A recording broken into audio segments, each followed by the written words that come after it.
ఓం పుణ్యలింగేశ్వర స్వామి నమః. చౌటుప్పల్ నుంచి వచ్చాము. నా పేరు శ్రీకాంత్. మా 4వ పెళ్లి రోజు సందర్భంగా ఇక్కడికి వచ్చాము. చాలా బాగా అనిపించింది. 12 జ్యోతిర్లింగాలు ఒకే దగ్గర ఉండడం, మనం అక్కడ అన్ని జ్యోతిర్లింగాల దగ్గరికి మనం వెళ్ళలేం కాబట్టి ఒకే దగ్గర 12 జ్యోతిర్లింగాలు పెట్టడం చాలా మంచిగా అనిపిస్తుంది. మధ్యప్రదేశ్, జార్ఖండ్, మహారాష్ట్ర, తమిళనాడు ఇవన్నీ తిరగలేం కాబట్టి ఒకే దగ్గర అన్ని జ్యోతిర్లింగాలు ఉండడం చాలా అదృష్టము. లోపల విఘ్నేశ్వర స్వామి దర్శనం గానీ, శివాలయం దర్శనం గానీ, అమ్మవారి దర్శనం గానీ మంచిగా అనిపించింది. గోమాత దగ్గరికి వెళ్ళినప్పుడు గోమాత అక్కడ కూడా బాగుంది.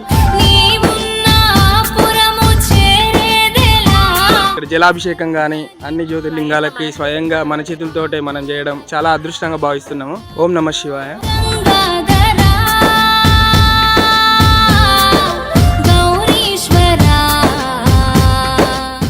సర్వం శివమయం అనేలా చౌటుప్పల్లో నిర్మించిన 12 జ్యోతిర్లింగాల సహిత శ్రీ పుణ్యలింగేశ్వర స్వామి క్షేత్రాన్ని దర్శించి తరించండి. ఇక్కడ కుటుంబ సభ్యులందరూ ఒకేసారి 12 జ్యోతిర్లింగాలకు అభిషేకం చేసుకోవచ్చు. శ్రీ జయసిద్ధి గణపతి, శ్రీ మాణిక్యాంబాదేవి ఆలయాలు కూడా ఉన్నాయి. దాతల సాయంతో నిర్మించిన శ్రీ పుణ్యలింగేశ్వర స్వామి ఆలయ పూర్తి నిర్మాణం కోసం మీ శక్తి కొలది సాయం చేసి పుణ్యం కట్టుకోండి.